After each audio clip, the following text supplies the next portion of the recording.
And good morning and Happy New Year, everyone.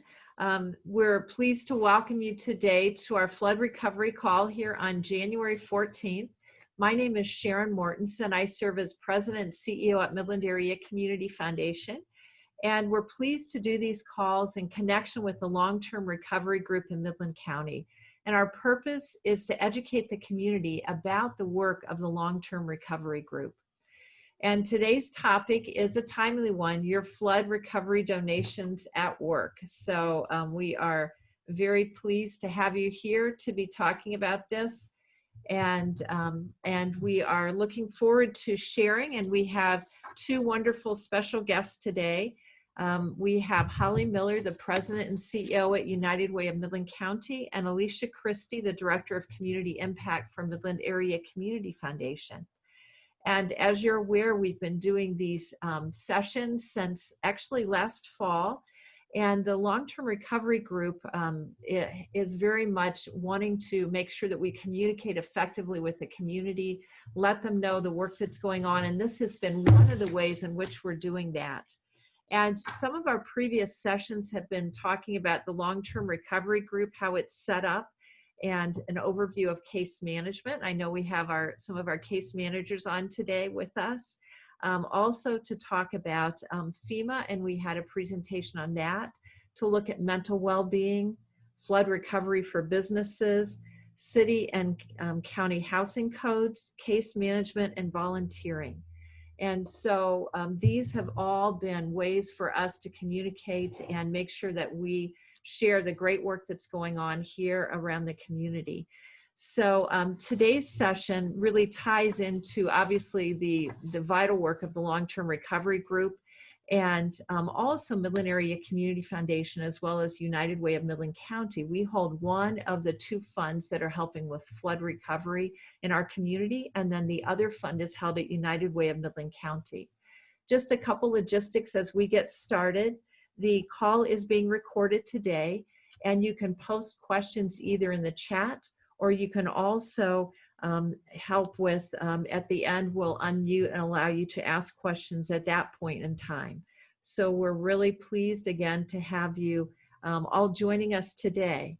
So on this next one here, we're going to talk just a little bit, and I have a visual on the next slide that shows some pictures bringing back some memories from 8 months ago to all of us. Not that these are memories we necessarily want to have, but I think the way our community has come together has been just incredible to see as we've dealt with the ramifications of this. So it's been 8 months ago, almost on May 19th, that 2 dams failed, and the resulting flooding was devastating to our community. In the face of the already challenging circumstances of the global pandemic, we had this added to it. Over 2,400 households were impacted. 115 approximately, these are approximate numbers, had completely destroyed homes. 900 had major damage. We had over 10,000 people evacuated in our community during this time frame. And for us to recover from this, we knew that recovery and rebuilding would take a community-wide approach, a collective impact approach with collaboration between many partners. Now, we had some experience from 2017, but nothing of this magnitude or scale. So we did what our community does well in the face of this. We rolled up our sleeves, we helped one another, and we got to work in so many ways. Here on the next slide, we look at the incredible support of our community. The outpouring of support to help our community recover and to get to the point of thriving has been humbling and inspiring. Over $5 million has been raised between the two funds. And when we talk about the concept of neighboring, this was an amazing show of neighboring. We had 4,332 donors so far and counting. And it was even broader than our community. It was our region, our state, and our country. We saw donations come from all of those locations. Individuals were moved by what they saw, some on television, some in other parts of the country that had been impacted by flooding themselves. and they reached out with donations from $5 to thousands of dollars. Individuals gave what they were able. And we also saw so many other examples of individuals giving. We had a young girl in our community that set up a lemonade stand to raise money. We had an elementary age boy do a pop can drive, and I think he's still dealing with some of those pop cans right now. We had a college golfer who raised money. Those are just a few examples of the incredible and many ways that individuals helped. We also had, as you see on this slide, we had an estimated in-kind donations. And what that means is people gave materials, goods from fans to cleaning supplies to drywall. People gave materials and goods, and it's estimated that was about another 1.55 million in donations through goods and materials that people donated to help with the flood recovery work. And then volunteers came forward, over 4,000 of them, and they've given so far 19,564 hours to this effort. So as you can see, the community support has been just phenomenal. And as I mentioned, it really has been neighbors helping neighbors, and this concept of neighboring raised to another level. and people from our community, our region, our state, and our country coming forward to help. And even when we talk about in-kind donations and volunteers, there were people that came from many places and gave things from all around the country to help us. So then with all of this, we needed a systematic way in which the support is being utilized. And we have that through our long-term recovery group. It's a thoughtful and intentional manner in which we're working together. And it comes out of the shared values of Midland Area Community Foundation and United Way of Midland County as those that are holding these funds. We believe that collaboration best serves our community and those in need. Local people are best positioned to help with local challenges. We're entrusted with these resources to help our community, and so we have a collaborative way to engage our community organizations and members in this work. And we do that through the work of the long-term recovery group. And here to talk more about the long-term recovery group is Holly Miller, President and CEO of United Way of Midland County. So Holly. Great. Can everybody hear me all right? Yes? Yes, we can hear you, Holly. Perfect. Thank you. Can you go back one slide? I'm going to talk a little bit about just the recovery stages. And thank you, everyone. I see some great faces that have been integrally involved in flood recovery. I was thinking this morning, it's been 7 months since the dams broke. And that is both staggering as well as inspiring how far we've come since that day. You can imagine in the weeks that followed, initially over 2,400 homes reported damage, and there was estimated residential damage of over $150 million, which is significant. But also, as Sharon talked about, relief efforts have been very dynamic. They follow a phase and a collaborative approach. There's no way one organization, one person could have tackled all of the things that have, all of the challenges that have been presented through relief efforts. So I thought it'd be kind of cool to go back in time and look at what are the different phases of recovery that we've gone through. Like phase one is really that when our community springs into action right after the heels of the dams breaking. And our community response was swift and collaborative. We set up 8 distribution centers to make sure that people had access to basic needs, cleanup kits, muck out kits, tools, and things like that. But that was a community effort. It took volunteers, our corporate partners, and quite honestly, and as Sharon mentioned, we've had nearly $1.5 million of in-kind donations. $1 million of that came in those early days. For people across the nation, we're bringing in basic need items to support our community at our time of need. Also, some of you might remember, there were about 20 VOAD groups. So those are groups that come from all over the country that spring up along with all of our local folks who just were out helping their neighbors, right? And it was amazing. I look at the work of Sanford Strong and how that has sparked so much action, kind of groundswell. and those short-term shelters and things like that. So then phase two, we kind of moved into was kind of that relief. That's where we're really starting to collect data, and our disaster case managers are the keepers of the data. And I think that initial capture has really helped them to hit the ground running. And we also use data both from the county as well as from those community groups, the VOADs, and other folks organically who were supporting and helping people. You all remember on June 15th, we had a national declaration of emergency, which was the first step in helping to secure both the federal grants. And I will tell, I think I speak for everybody that was involved, that between June 15th and July 14th, it was a huge waiting game, waiting for that federal declaration.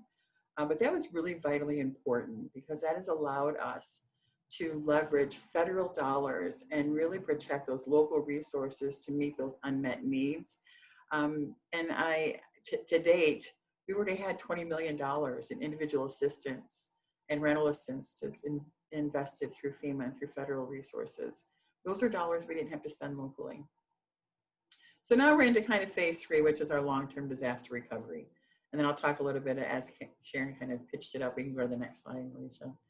Which we talk about how this is comprised. So this is, as you can imagine, this is collaboration at its finest. We recognize that there will be numerous people and numerous mindsets that we're going to need to be established in order to have success. So you can kind of look through this diagram and see the 6 different key areas that were identified early on for long-term success in this. And that continues. We are in relief. We are in that long-term disaster right now. So I'm going to talk briefly, obviously case management. They are the heart and soul of this response effort, helping to guide folks through their disaster. We also have that financial support, recognizing that we're going to need financial resources, in-kind resources, as well as then volunteers, right? Volunteers played a really starring role in the response effort, but also are playing a great role in how we're coming together to leverage and save resources that volunteers can help with rebuilding. Housing support. So this was both looking at it short-term as well as long-term. Short-term, making sure that people had a safe place to go while they're putting their houses back together or finding other housing, but also a kind of a viewpoint to that long-term housing and how do we address the needs in our community and even within our region. So some of the housing stock we lost, but also some of those long-term needs we're going to have around housing. Our construction managers and our rebuild and construction committee play a really vital role. They collaborate highly with our disaster case managers to ensure that they have plans in place and are assessing the needs. And as we all know, that being the second flood we've had in 3 years, there are a lot of regulations, especially for those in a floodplain, that we really have to be cognizant of. And so we recognized early on that that was important. Certainly communication is important from the first day and into today. It's really important to tell that story.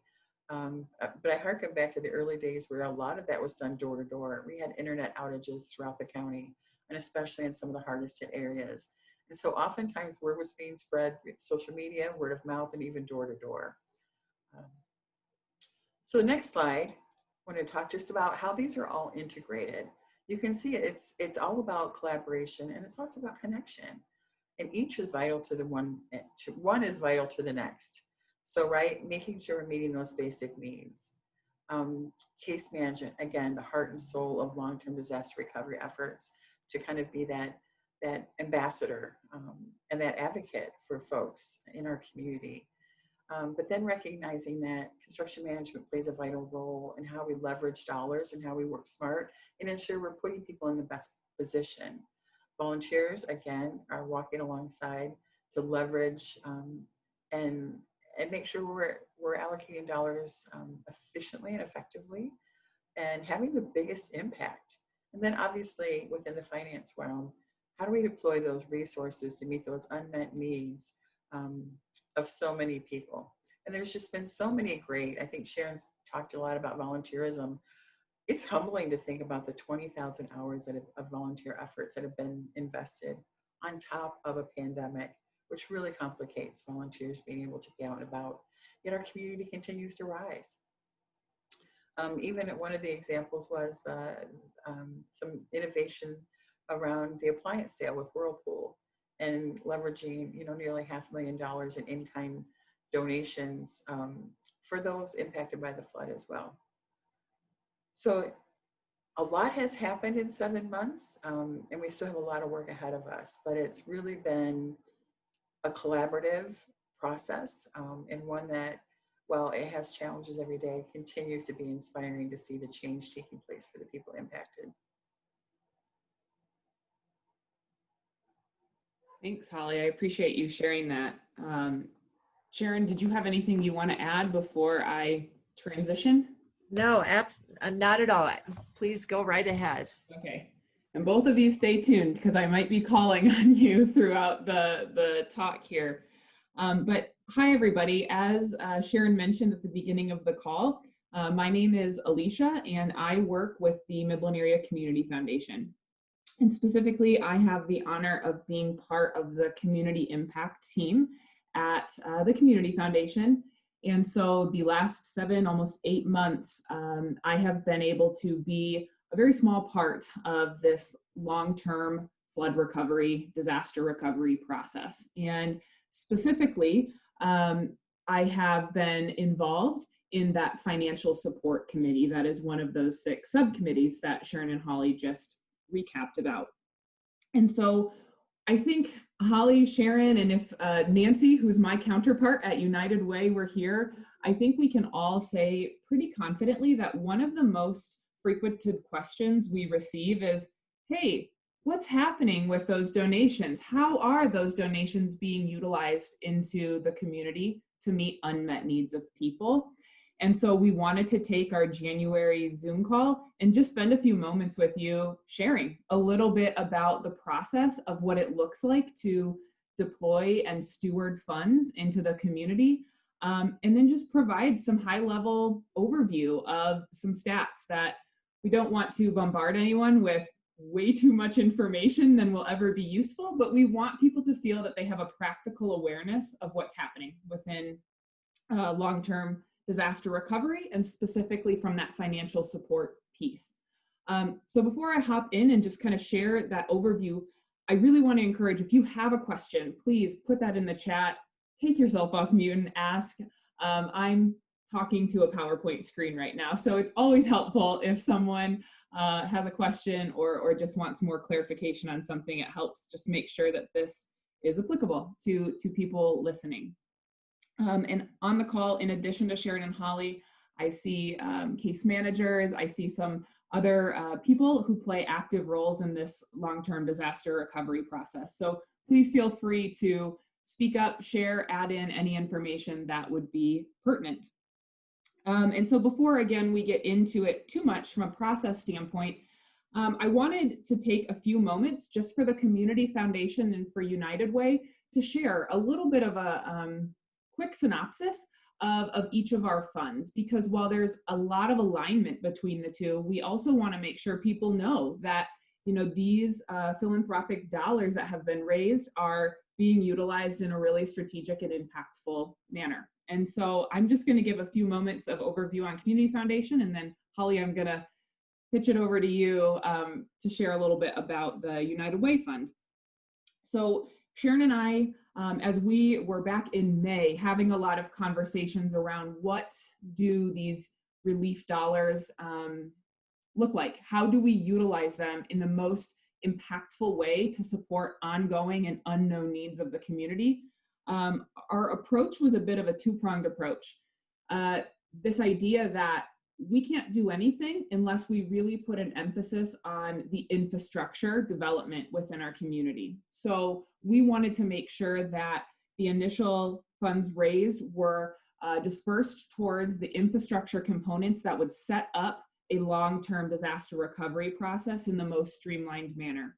Things like supporting some of the disaster case management, construction management, housing case management, just making sure that a lot of, again, that infrastructure was developed. So that way, then the second prong of the Community Foundation Fund could go towards meeting the unmet needs of people who have survived the dam failure and who have a long road of recovery.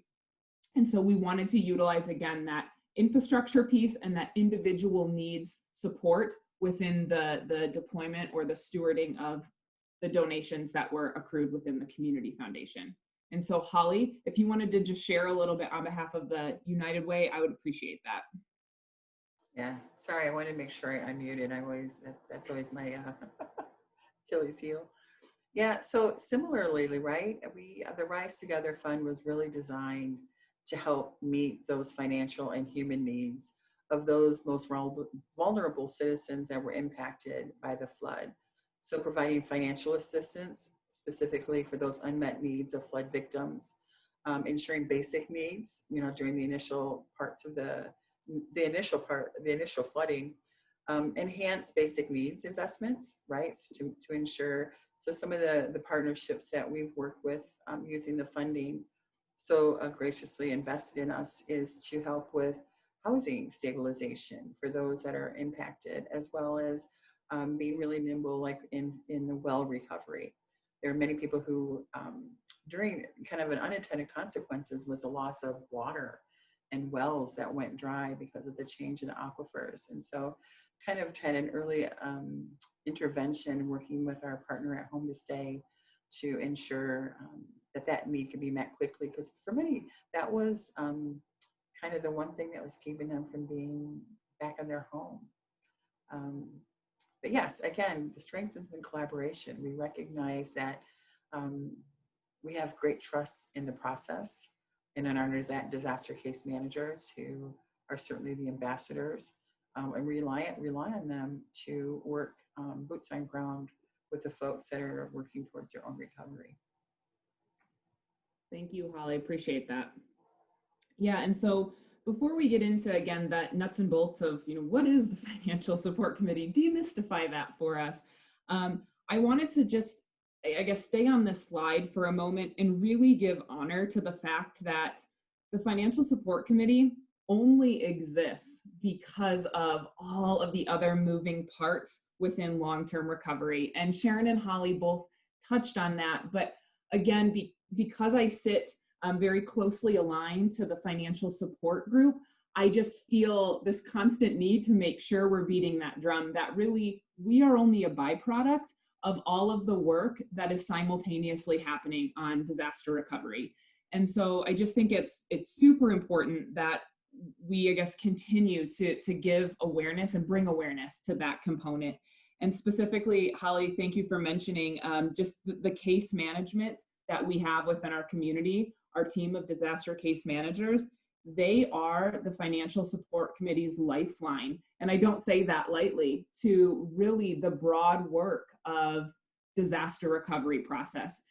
And yes, I think everybody within the Financial Support Committee, they have different pieces and components into long-term recovery, but that holistic assessment-driven process is really at the helm of our disaster case managers. And so with that buildup, I've presented all of their glamour shots on the next page. They did not know this is coming, so surprise, case managers.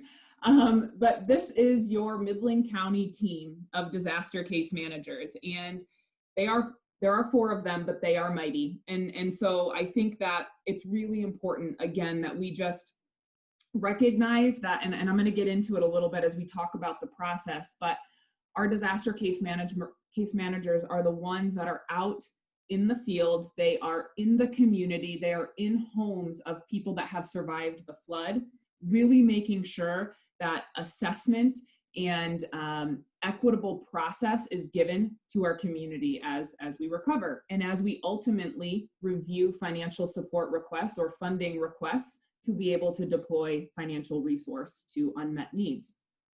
And so what is the Financial Support Committee? I asked myself that, and I thought, if this were the first meeting I was hearing about a Financial Support Committee or the deployment of donations, I would want to know, what the heck does that mean?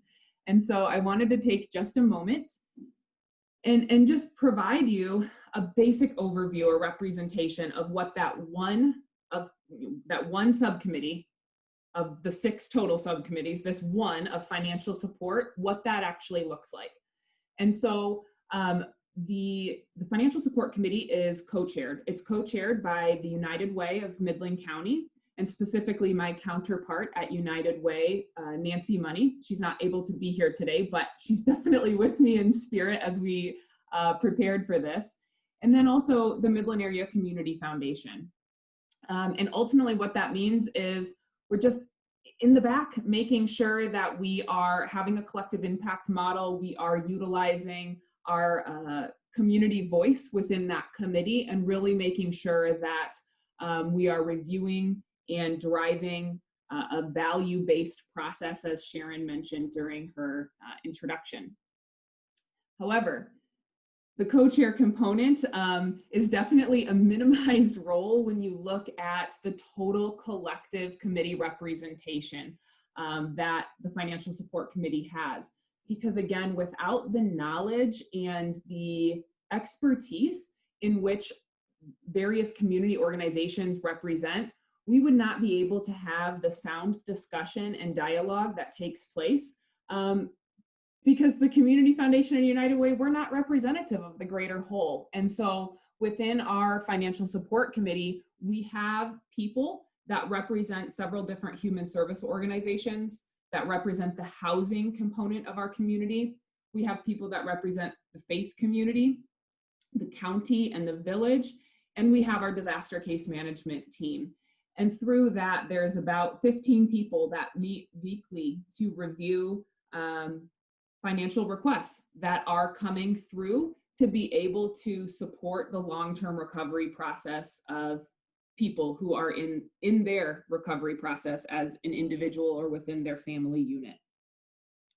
And really, I think that the biggest piece to take away from that Financial Support Committee overall is that our collective whole of members, our committee team, we are there to just have discussion, ask questions, to promote the idea or the concept of just making sure we're listening and hearing and recognizing the full breadth of assessment that is taking place prior to any sort of financial request coming to the table. And so the group serves as kind of these community experts in ways that people have understanding of access to other resources or other state or federal grants that might not have anything to do with flood recovery, but they have a lot to do with some of the presenting needs of people. And so the committee meets as a collective whole to, obviously our primary focus is to review these funding requests that our case management team is bringing into this subcommittee. And so we wanted to talk a little bit about kind of how that works. Like, how does an unmet need become identified and eventually come to the virtual table, if you will, of a financial support committee? I am going to pause there. I just want to make sure that that was not too much information, but it was clear in kind of that financial support committee structure. So if anybody has any questions, please feel free to ask it or type it.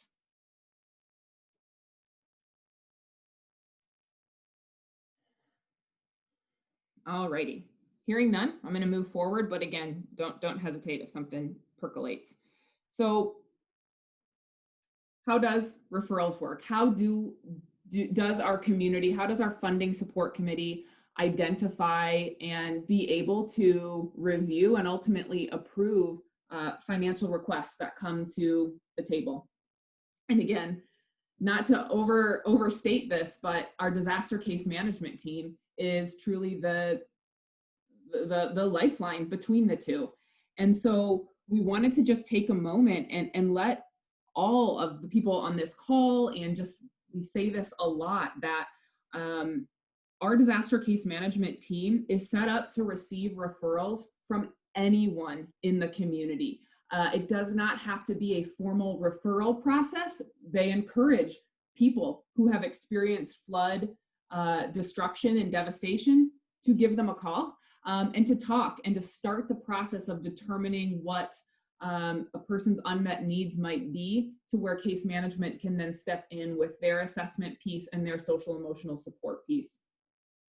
In addition to people just contacting the case management team themselves, we have groups of people within our community that are also serving as a bit of liaison between disaster impacted families and people and the case management team themselves. And I think some of those community groups, they're valuable, super valuable to this process. So we have places like the Village of Sanford, townships, Sanford Strong, the schools, our community nonprofits, our interfaith community. They are all acting as a liaison between people who have effect of the flood and potentially that connection to disaster case management. And so our disaster case managers have been working diligently to continue to form and strengthen relationships with those community groups to make sure that as needs arise, people in those community groups know to say, okay, let's connect this person with disaster case management. And just a quick plug, their phone number is right there listed on the screen. Use it and keep that in your pocket. And as you come into contact with people that might have outstanding unmet needs or just not really know where to turn, link them up with that number. And so once a community person, a person who's recovering from the flood, is connected with disaster case management, that's really where disaster case management role becomes really integrated into the whole recovery process for that person or family. And this is a really important process that we wanted to make sure that we highlight, that our case managers are working off of an evidence-based model of assessment and case management that they have been trained in, that makes sure they are working with the totality of the person or the totality of the family to really assess what barriers an individual person or family have to fully recover from this flood devastation. And so I think that that's just, again, very important, because that's the way that we ensure equitable process through this whole process in general. We know that governmental dollars and philanthropic dollars are great within our community, but we also know that the devastation is greater. And so it's super important that this assessment process really identify the risk factors and the barriers that people have to navigating their own recovery. And we utilize that to make a plan, or case managers, I should not say we, case managers utilize that to make the plan of identifying the unmet needs and the financial needs that need to be eventually requested at the Financial Support Committee. And so I just wanted to talk about those couple of key components for that assessment, and they're listed right here, and we won't spend a lot of time on that. But some of the pieces that research and data has shown have the most barrier to people recovering from disaster in general and trauma in general are things like single parent head of households, households of people that might have a physical or cognitive disability, people that might be living in unsafe conditions or might be completely displaced from their home, people not having the necessary insurance to cover the destruction and devastation they've experienced from the dam failures, and maybe already navigating a recovery process from a previous disaster, which we have seen based on our 2017 flooding as well. And so again, this is not the inclusive assessment process that our case managers work through with people, but this gives people a snapshot into how they make sure, again, to equitably look at a broad spectrum of potential barriers and really see how those potential risk factors are impeding someone's ability to recover through this flood recovery process. And so once they have completed that assessment, they navigate, and again, I'm oversimplifying it. It is a complex process within our case management team, but they are working behind the scenes of building those relationships, completing that assessment, having some home visits, making sure that they are building trust and rapport with people that they are working alongside of in their recovery. And through that, identifying those risk factors, and then identifying with the family what are their unmet needs still to fully recover. And that is where that financial support committee comes in to make sure that we can review unmet needs and approve those needs as they come forward, again, in that data-driven manner. And so one of the pieces that our case managers are looking at, and Holly or Sharon already mentioned it, is this non-duplicative process of making sure that we are looking and expending all state and federal dollars prior to utilizing financial support at our financial support committee. And so our case managers are spending significant amount of time with people to support the FEMA appeal process, to support the SBA loan appeal process, and make sure that our flood survivors have had the opportunity for the most amount of federal dollar to support their recovery prior to that financial support committee being asked to review unmet financial needs. And so once the case managers really identify, hey, here is the total financial need and tangible need that a family has to recover or a person has to recover, they then list, here's what they have. Here is what they've received from a federal standpoint, from a grant standpoint, from a personal ability standpoint. And then kind of what's remaining is generally then what gets brought to the financial support committee to say, this family might have specific unmet needs around electrical work or insulation or things that are necessary for a family to be recovered and back into their home in a safe, housed situation. And so those are then what is brought to the funding group. And we wanted to talk a little bit just about the scope of requests in general, because secondary to, hey, how are donations being utilized? It's what are donations being utilized on?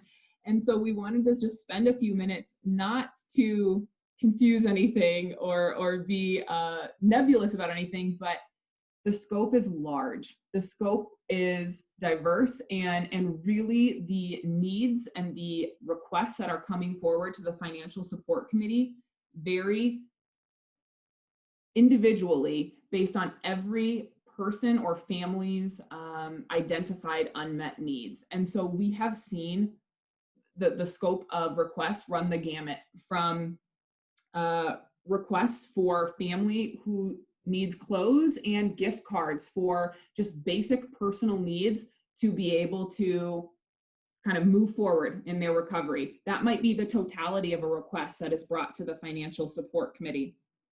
And that can range all the way to a full construction rebuild of a home or a full purchase and installation of a modular home on a property and everything in between.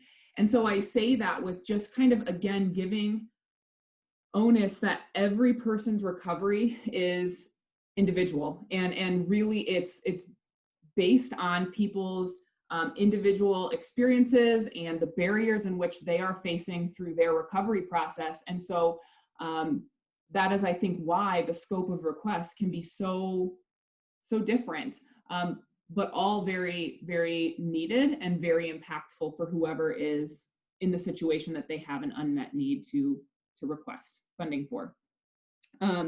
One of the, I guess, cool projects, they're all cool, but one of the projects that was recently brought to the financial support committee was something that is a little unique, and it was a high impact project or request, and it was for something called a home in the box. And we just wanted to spend a moment talking to you about that through some work with our volunteer subcommittee, again, one of those 6 committees that we can't function without, they had heard of a program called a home in the box program or a home in the box kit. And ultimately, these home in the box kits are a flat amount of money that then provides a basic home in a box. We've come to find out it's actually several boxes that come with one home in a box kit, but these home in the box kits range from everything in regards to a full kitchen, like replenishing. So you have all of your basic kitchen materials and needs. You have kitchen table, you have beds and mattresses and towels, you have pillows, you have sofas and love seats, and you basically get the home refurbish or furnishings in a box. So that way, as families are in that final stage of recovery, we have access to 50 home in the box kits to be able to utilize for people who have an unmet need of home furnishings.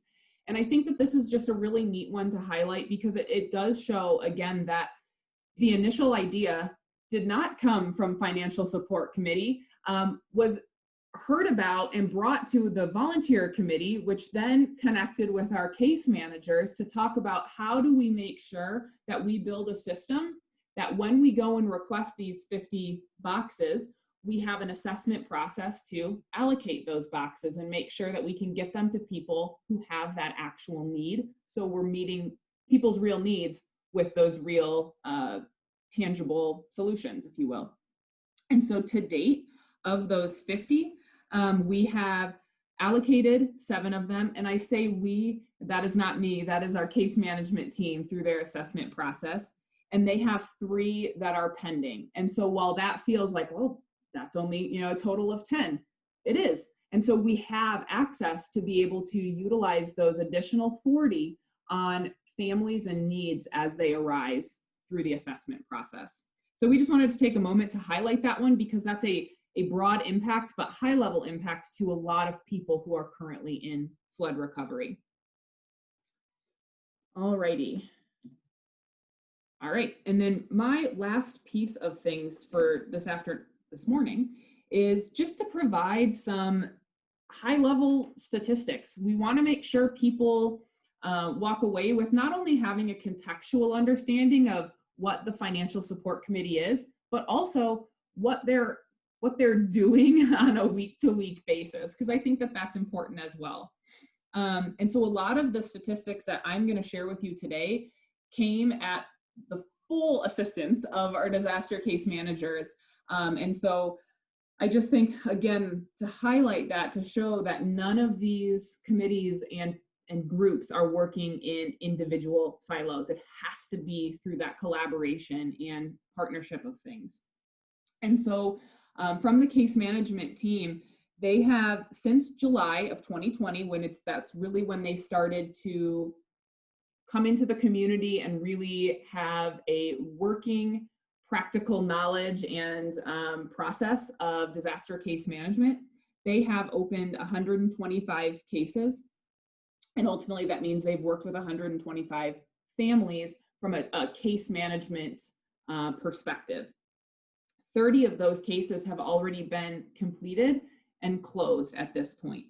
And so they are still, I feel like every week we hear updates about changes to their caseload and changes as they are working with community groups and people as we continue to identify people who do have additional unmet needs that they didn't know about even a few weeks ago necessarily. 12 projects since that time, since this summer, have been approved for construction through the long-term construction subcommittee and the construction manager that we talked about. And 33 home visits within that construction subcommittee have been provided and completed to build an awareness of the scope of work within construction projects. And those projects that I just named have totaled just over $500,000 in community donations through our flood relief funds. And I think that that's just important to highlight, that these jobs are large and they are mighty, and it requires a lot of coordination and construction management in addition to that case management. The case management team currently has 22 projects that are under remediation or being estimated. And so ultimately what that means is once our construction manager and our teams are able to provide estimates and scope of work awareness to projects that are happening, then our case managers work to align that to an actual financial support committee request, and they will bring that funding need to the financial support committee for review. One of the things they make sure about doing is not bringing requests to the group until they have had kind of their due diligence done from our construction management team, because ultimately they are the experts in that rebuild process. Let's see.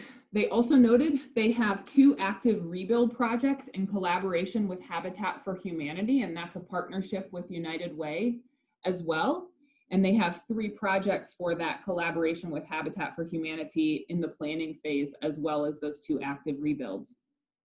And I think a couple other points that I wanted to mention was that they are currently working with 25 people or families that aren't seeking financial support through the financial support subcommittee.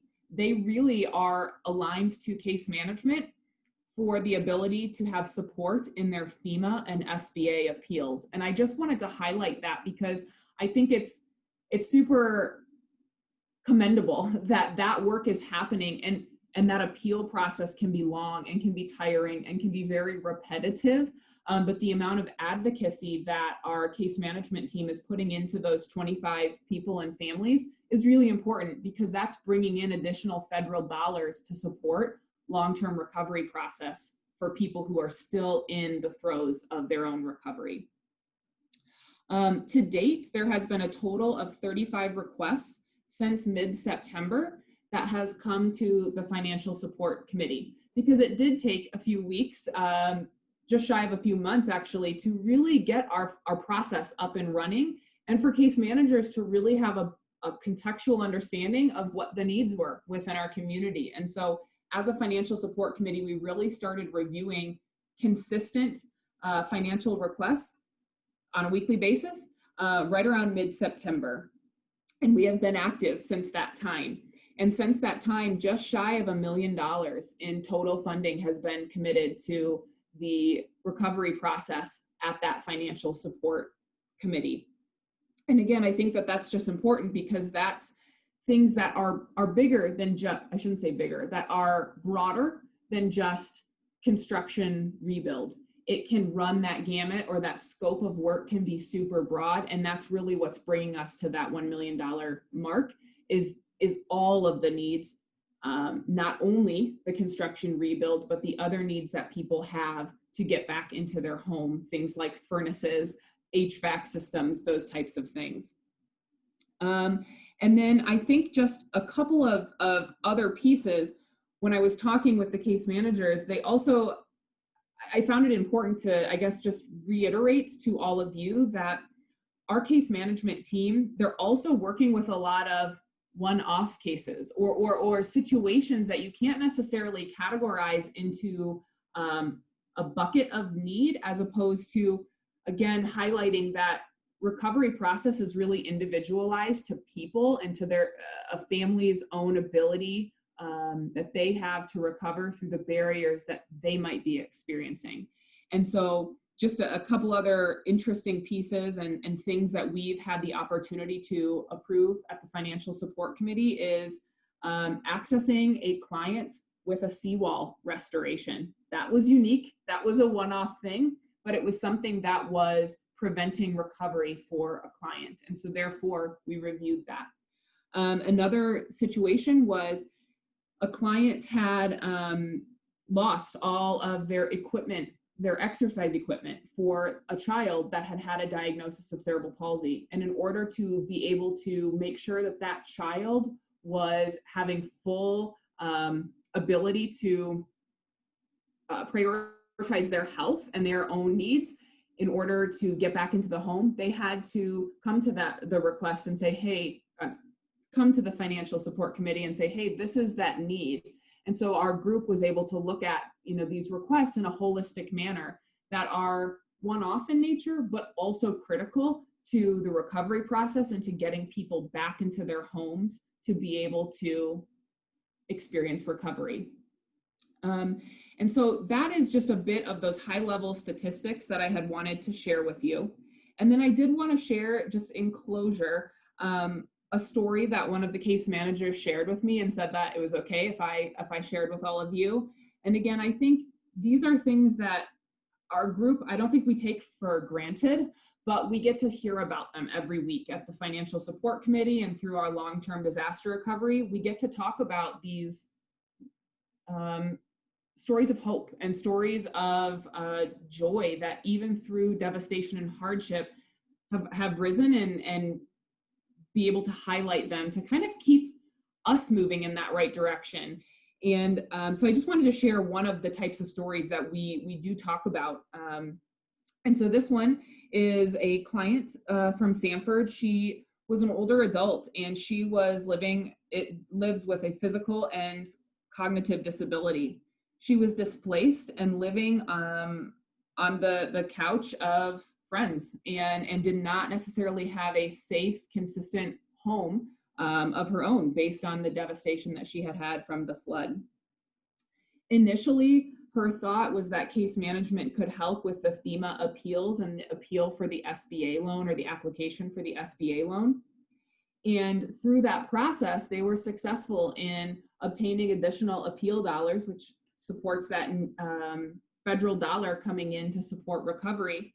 But through that process, they also saw that without some additional funding, the person would not have been able to fully recover and move back into her home. And so through the work with the Financial Support Committee and through our community's donated funds, or cultivated funds, this funding request was submitted to basically meet the difference between a contractor's estimate and the ability that the FEMA dollars had to put towards this recovery. And ultimately, the Financial Support Committee was able to approve that request. And with that secured funds, the contractor was able to complete the repairs in a timely fashion. And this homeowner was able to celebrate Christmas back in her home. And so right around the Christmas holiday, this homeowner sent several pictures of her home and being back in her home and decorated for the holidays to our case management team. And again, I think that just shows the hope and that raw joy that even through this hardship, that outcomes are happening, and people are being replaced and rehomed into their homes as they are recovering with the support of our case management team and this long-term disaster recovery group. So that is what I wanted to share. And I think, let's see, this is the next slide. So Sharon, I'm going to turn that back over to you. Sure. Well, thank you so much, Alicia and Holly. And boy, so enjoyed hearing that overview. I think that, and even that story that you shared, how inspiring when we see the impact of this work that's going on. There were a few questions that were raised, and I know we have just a tiny bit of time, so we'll quickly handle them, but any we aren't able to get to, we'd be happy to follow up. But this first question was, of the 2,400 homes damaged by the disaster, how many are still in need of repairs? So I guess that's the first part of the question. And I don't know, Alicia, Holly, or one of our case managers, because I know there was follow-up done with all of those that reported initial damage. So I don't know if we have an idea of the number. This is Alicia talking. I don't have a specific number. I can definitely look into that more. I do know that is something that is talked about often, is that making sure we are intentional as a long-term recovery group to reach out to people that might still be in need and have unmet needs within our community, because we know that there's significant amount of damage, and we're supporting a facet of that right now. And so I think every week we're talking about, how do we reach out? How do we reach out to that next group of people that have reported damage, and make sure we are connecting them with that case management team? Great, thank you. And then the other question was, are the resources of the long-term recovery group sufficient to help every homeowner recover? And I know it's a big question, and I'll share just a tiny bit, but I would love Holly, Alicia, or any of our case managers to please fill in additional. And one of the things that Holly mentioned earlier was how much FEMA brought into our community and how critically important that was, because we know that $5 million really doesn't begin to scratch the surface when we look at the full extent of damage. And when you see how much of the FEMA dollars went to help with that in our community. The one thing that I will say, and I love that you brought this up too, Alicia, that disaster case managers, sometimes there's someone that's not asking for financial support, but they need resources in other ways, help completing FEMA appeals, SBA appeals, other sorts of things. So I would say that the resources, when I think about the resources of the long-term recovery group, I think it's more than the 5 million. It's the volunteerism, it's the in-kind donations, it's the connecting with other organizations and groups within our community that can help. So I'd say that we're leveraging much through one another. But I'll pause at that because I'd like to just offer an opportunity. Holly, Alicia, if you have anything else you'd like to add to that. Yeah, I think that was beautifully put. And I think that, you know, recovery has been nuanced. Some of the initial calls, even in the first month before our full team of DCMs were kind of integrated, was there a lot of people who were owning their recovery, who were able to recover on their own. And so many of those folks might have needed volunteers, they might have needed help at the distribution center, but you start looking at many folks were able to, through their insurance, through some community efforts, were able to also recover on their own. And I think that's the power of the financial committee, is really looking at catching those folks that have an unmet need that they couldn't recover on their own. And I know that we continue to look at partnerships, right? This is bigger than, this is the we. And how do we as a community put out a net to ensure that there may be folks who aren't even aware that there are resources available to them. And so the more that we can get that phone number out, that connection, so that people know there are resources, whether those are financial, volunteer, related to mental health support, FEMA, SBA, that there are resources out there. And we want to make sure that everybody is aware. Great, thank you. Thanks. And I did see that there was a note, and I think it looked like Anne was following up on that, a suggestion that one of the disaster case management team attend a flood support group to understand maybe some other challenges. So appreciate follow up on that. Thank you. So given that we have a minute remaining, I want to say thank you all so much for being a part of this. And I did want to mention that today's program, as well as the past programs that have been offered, you can find on reliefmidland.org. You can find a link to these programs, or also on midlandfoundation.org website. But I'd encourage you to go to reliefmidland.org. In terms of resources for flood survivors, obviously, we shared the disaster case management number there. We'd encourage you to follow up with that. Also, as always, reach out to 211 as a first stop for resources as well. Now, our next program will be, again, the second Thursday in February, and February 11th, same time, 10:30, and it will focus on Sanford's recovery and some of the amazing work that's gone on in that community. So excited to hear that. We do ask you to register in advance for these programs. Again, thank you so much for attending, and thank you, Holly and Alicia, for sharing about the great work of the Long-Term Recovery Group and the Financial Support Committee and all that our disaster case managers are doing. And appreciate, again, as we talked about, neighbors helping neighbors, and that's really been the theme of our flood recovery. Appreciate all the ways that you do that individually. So thank you for joining us today. Bye-bye.